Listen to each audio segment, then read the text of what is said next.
We're not done yet.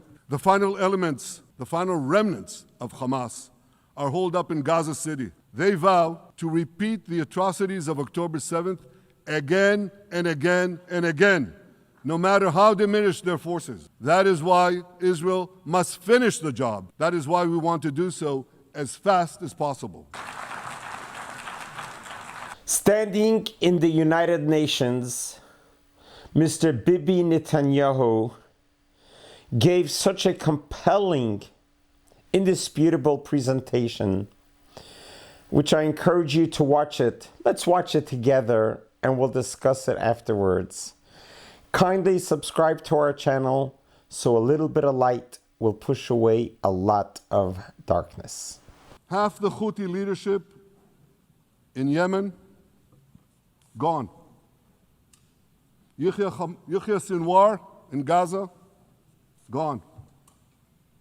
Hassan Nasrallah in Lebanon, gone. The Assad regime in Syria, gone. Those militias in Iraq, well, they're still deterred. And their leaders, if they attack Israel, will also be gone. And for Iran's top military commanders and its top atomic bomb scientists, well, they're gone too. You remember those beepers, the pagers? We paged Hezbollah. And believe me, they got the message. And thousands of terrorists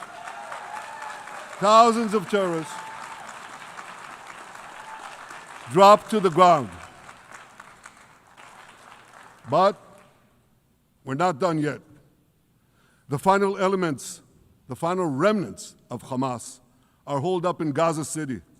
They vow to repeat the atrocities of October 7th again and again and again, no matter how diminished their forces.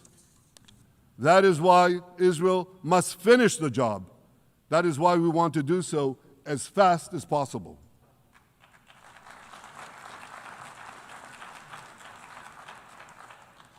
Ladies and gentlemen, much of the world no longer remembers October 7th, but we remember.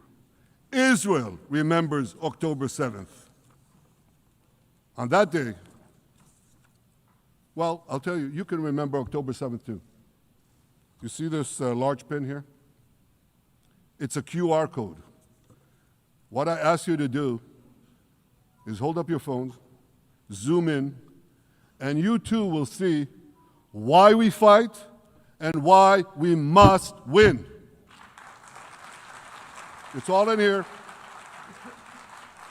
Ladies and gentlemen, thanks to special efforts by Israeli intelligence, my words are now also being carried. They're streamed live to the cell phones of Gazans. So to the remaining Hamas leaders and to the jailers of our hostages, I now say, lay down your arms. Let my people go. Free the hostages, all of them, the whole 48. Free the hostages now. If you do, you will live. If you don't, Israel will hunt you down. Ladies and gentlemen, if Hamas agrees to our demands, the war could end right now. Gaza would be demilitarized, Israel would retain overriding security control, and a peaceful civilian authority would be established by Gazans and others committed to peace with Israel. And of course, you understand that the war in Gaza has affected every Israeli. But I'm sure there are people in New York or in London or in Melbourne and elsewhere who are probably thinking, what does all of this have to do with me? And the answer is everything. Because our enemies are your enemies. So let's do something else. So first at the UN, let's do a pop quiz. And raise your hand if you know the answer. Here's the first question. Who shouts death to America? Is it A, Iran, B, Hamas, C, Hezbollah, D, the Houthis, or E, all of the above? All of the above. Correct, all of the above. Second question. Who has murdered Americans and Europeans in cold blood? Is it A, Al-Qaeda, B, Hamas, C, Hezbollah, D, Iran, or E, all of the above? All of the above. Correct. Again. So here's the point I wanted to make. Our enemies hate all of us with equal venom. They want to drag the modern world back to the past, to a dark age of violence, fanaticism, and terror. I think many of you are already feeling in your own societies the radical Islamist surge. You know, I'm sure you do, you know deep down that Israel is fighting your fight. So I want to tell you a secret. Behind closed doors, many of the leaders who publicly condemn us privately thank us. They tell me how much they value Israel's superb intelligence services that have prevented time and again terrorist attacks in their capitals, time and again saving countless lives. But regrettably, many leaders who are represented in this hall, they send a very different message. Sure, in the days immediately following October 7th, many of them supported Israel. But that support quickly evaporated when Israel did what any self-respecting nation would do in the wake of such a savage attack. We fought back. Now just imagine, just sit back for a second and imagine an attack against America proportioned to the attack against Israel on October 7th. Imagine a regime, a terror regime, dispatching thousands of terrorists to invade the United States. They massacre 40,000 Americans. They take 10,000 Americans hostage. What do you think America would do? You think America would leave that regime standing? You don't think that. No way, not a chance. The United States would wipe out that terror regime and ensure that such savagery would never threaten America again. There's a familiar saying, when the going gets tough, the tough get going. Well, for many countries here, when the going got tough, you caved. And here's the shameful result of that collapse. For much of the past 2 years, Israel has had to fight a seven-front war against barbarism with many of your nations opposing us. Astoundingly, as we fight the terrorists who murdered many of your citizens, you are fighting us. You condemn us, you embargo us, and you wage political and legal warfare, it's called lawfare, against us. I say to the representatives of those nations, this is not an indictment of Israel. It's an indictment of you. Thankfully, President Trump's administration is forcefully fighting the scourge of anti-Semitism, and every government here should follow its lead. But instead, many do the opposite. They actually reward the worst anti-Semites on earth. This week, the leaders of France, Britain, Australia, Canada, and other countries unconditionally recognized a Palestinian state. They did so after the horrors committed by Hamas on October 7th.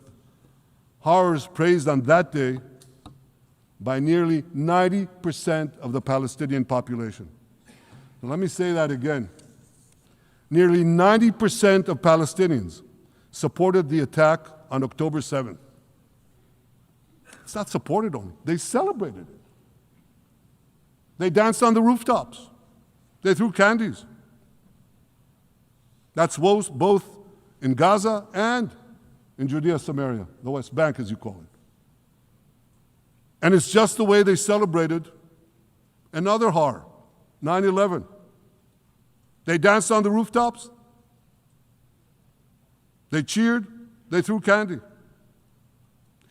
You know what message the leaders who recognize the Palestinian state this week sent to the Palestinians?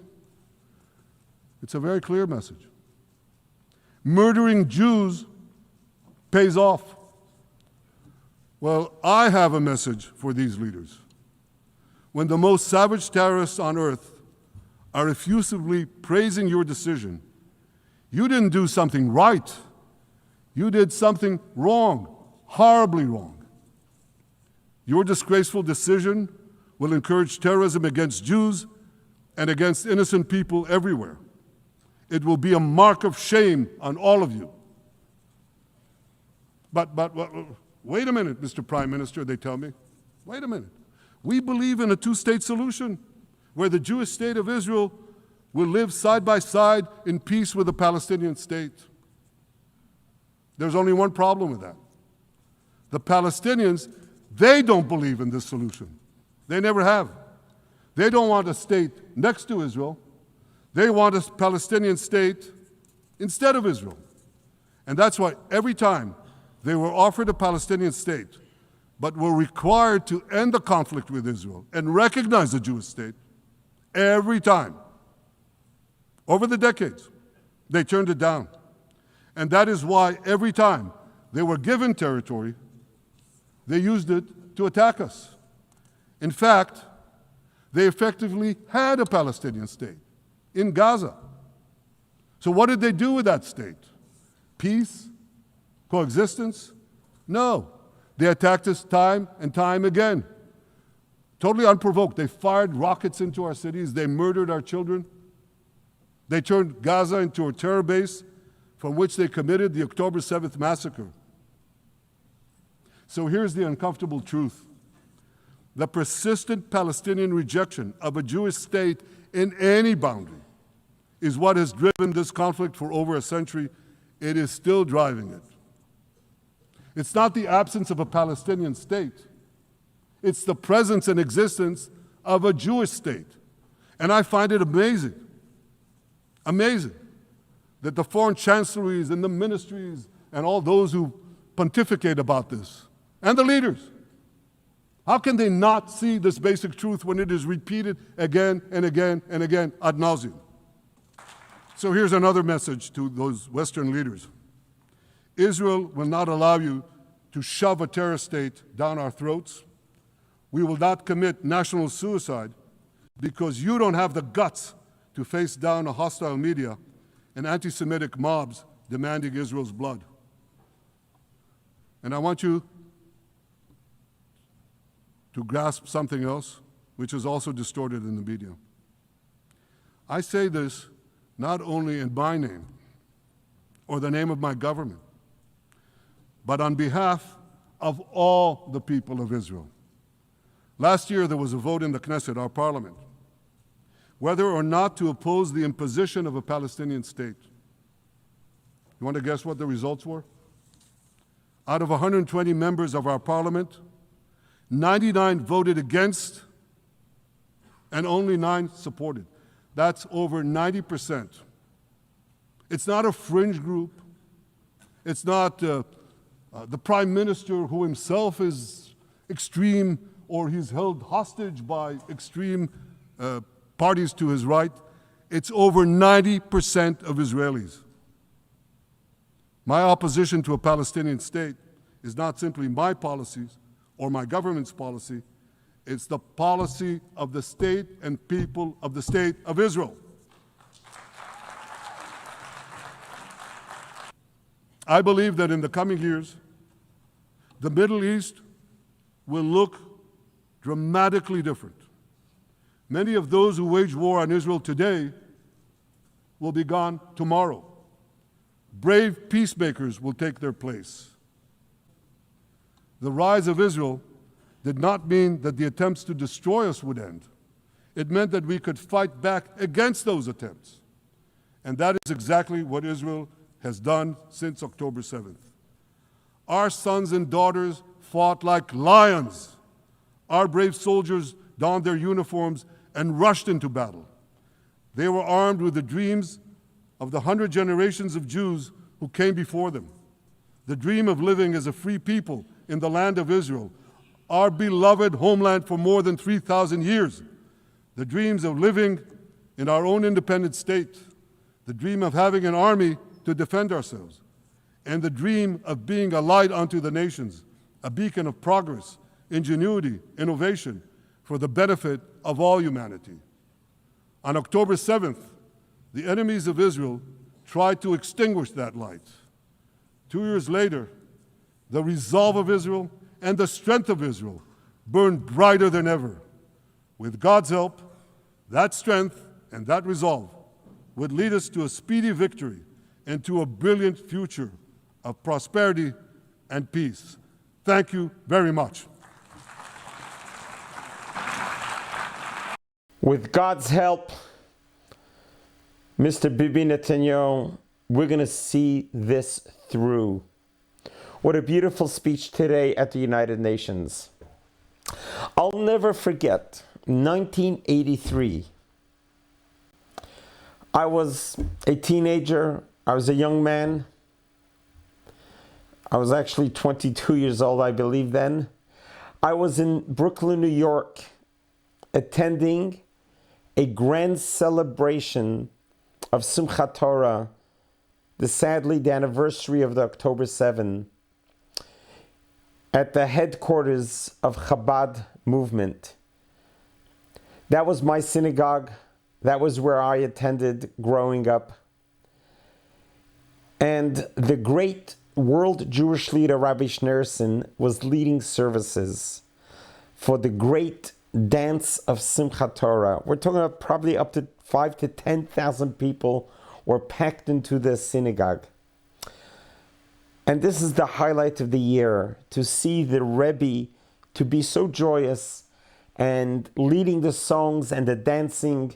It was literally the highlight of the year. It was the end of the high holiday season, when all of a sudden I noticed a commotion and I saw a group of people trying to part away to make it to the Rebbe's stand. And there was the young Bibi Netanyahu, who was just appointed ambassador to the United Nations. The Rebbe spoke with Bibi Netanyahu for 40 minutes. 40 minutes. We are all standing, waiting, anticipating the beginning of the service, of the dancing. And with 10,000 people just crammed together, it was excruciating. And we couldn't understand, why is the Rebbe spending 40 minutes with this young ambassador? Only later to have been revealed by Mr. Netanyahu himself. He said the Rebbe told him then, "You are the ambassador to the United Nations. The United Nations is a house of lies, a house of darkness. But you're going to be a shining light." And the Rebbe always used this tagline. Actually, it's the name of our channel. A little bit of light pushes away a lot of darkness. How much more so a lot of light? We couldn't be more prouder of our Prime Minister today for once again standing at the United Nations at the podium and giving such a poignant presentation from his soul, from his heart, representing Israel and the Jewish people. I personally are humbled to have shared that same podium. I spoke to the United Nations on June 26, 2019. Just a few months after I survived a mass shooting and an assassination attempt at my synagogue by a white supremacist. It was the last day of Passover at the Chabad of Poway that my wife and I built. We have been there now 40 years. It was the last day of Passover when a white supremacist breached our synagogue with the AR-15. And I was in the lobby talking with Mrs. Lori Lynn Gilbert Kay, one of my best friends and pioneer pillar of our community. She was just 60 years old. And the terrorist, this white supremacist, shot and killed her sight unseen, murdered, cold blood, right in front of my eyes as I was talking with her. Children were playing behind me, and he lifted up the AR-15 to shoot me and kill me. But my natural reflex and instincts were, go grab the children, bring them to safety, whatever happens, happens. As I fled to grab the children, he got off another 4 rounds. He blew off this finger and mangled this finger, but the rest of me survived the shooting. As I brought the children to safety, I come back up to the line of fire and to find out that some brave men chased him out of our synagogue. I was later invited to talk at the United Nations, the exact same podium where Mr. Netanyahu spoke today. I remember standing there at the podium and thinking to myself, what an humbling experience this is, to stand at the same podium where great giants stood and great villains stood. At this same podium, many haters were standing. I had the opportunity to represent the Jewish nation after surviving the mass shooting. I actually brought with me a charity box that I placed on the podium, and I put charity inside. And I declared, let me at least do something positive in this house of darkness by giving charity. This was truly an experience that I'll never forget, having the opportunity to address the General Assembly after surviving the mass shooting. At the time, they told me I only had 9 minutes to talk. That was a lot of time. But I didn't have any timer, or my phone went blank. I couldn't gauge my time. So I ended up talking for 19 minutes. And the speech was to talk to the world that what happened to me on April 27, 2019, was a blatant act of anti-Semitism. He was just 19 years old, was influenced by what's there on the internet. He was influenced by the power of the internet. God gave us the internet as a gift, and we have a choice to use the internet to promote goodness and kindness, good rhetoric, good talk, honest news, true news, facts, or we could turn it into a weapon. And that is what happened. I then proposed, let's transform the internet. Instead of being a place of darkness, let's transform it to a force to create 1 billion good deeds. Let us promote goodness and kindness, positivity, etc. Well, today we just listened to our Prime Minister, Mr. Bibi Netanyahu, make his case and help the world remember what happened on October 7, and help the world remember who we are as a Jewish nation. Let the world remember what Israel is all about, what the Jewish people are all about. We are a nation that was handpicked by God at Mount Sinai 3,337 years after the Exodus from Egypt. And he said, I am going to give you a mandate. I want you to be a light unto the nations. I want you to be a beacon to the world. I will give you a Torah, the Bible, a set of laws to live by. This would be your guiding light. This would give you that edge. This would give you that opportunity to stay connected with God, to connect spirituality and physicality. And God said, I will give you the power to be able to rise to every occasion, to teach the world the Bible, and to be a light unto the nations. Whoever you bless will be blessed. We didn't choose that. God gave us this opportunity, this mandate, to be co-partners with creation, to be his ambassadors. And thus has begun the Jewish journey from 3,337 years ago. And throughout our journey, we try to stick to that mandate, to that narrative, be a light unto the nations.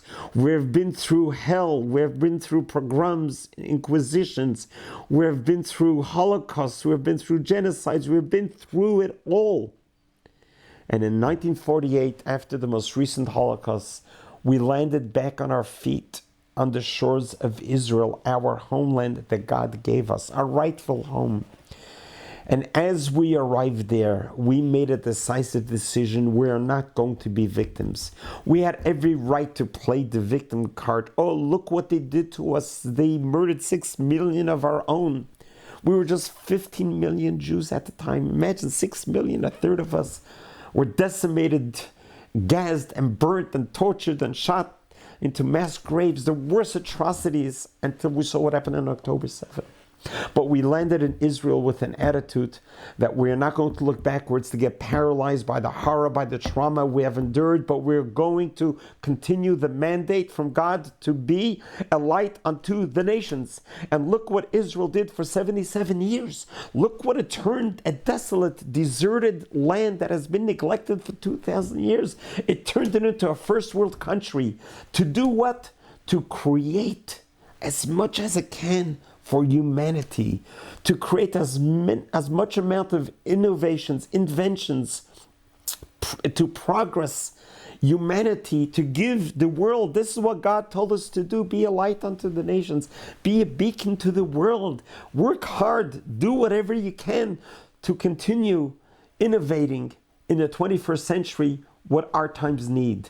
Look where we are. Look at our history for the last 77 years. Look what our contribution to humanity in all areas in life. Let's talk about agriculture, what Israel has brought to the world. Let's talk about technology. Let's talk about medicine. Let's talk about communication. Let's talk about travel. Let's talk about defense. Let's talk about academics, art.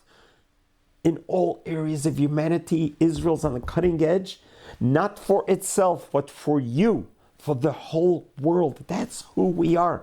We are a nation, a giving nation. We are a nation that God gave us the ability to stay focused, to keep your eyes on the target. The target is, what can you do to help humanity continue on living, sustaining life? We are committed to life. We are a religion that's obsessed with life and the living. And we will do everything we can to help the world, regardless of race, color, religion, country. We are always there. Whenever there's been a natural catastrophe, whether it's a tsunami, an earthquake, a wildfire, tornadoes or hurricanes, Israel always mobilizes itself, even during war, to help other nations, regardless of race, color, religion. This is what Judaism is about. This is what Israel is about. That's what we are about. And this is what Mr. Netanyahu presented the world today to remind them. Look at our history. Look at the 77 years. Look what we have contributed to the world. Compare it to any other Arab country of our 7 front enemies that have been fighting us. What have they contributed to the world in the last 77 years? How many Nobel Prize winners came out of Israel compared to all the other Arab countries that have been fighting us? The world needs to wake up and realize, be with the right side of history. Support Israel. Ignore the fake news, the slander, the lies that you're being fed by the social media and the fake media and the legacy media. They're absolute baseless lies just to fan the waves of anti-Semitism.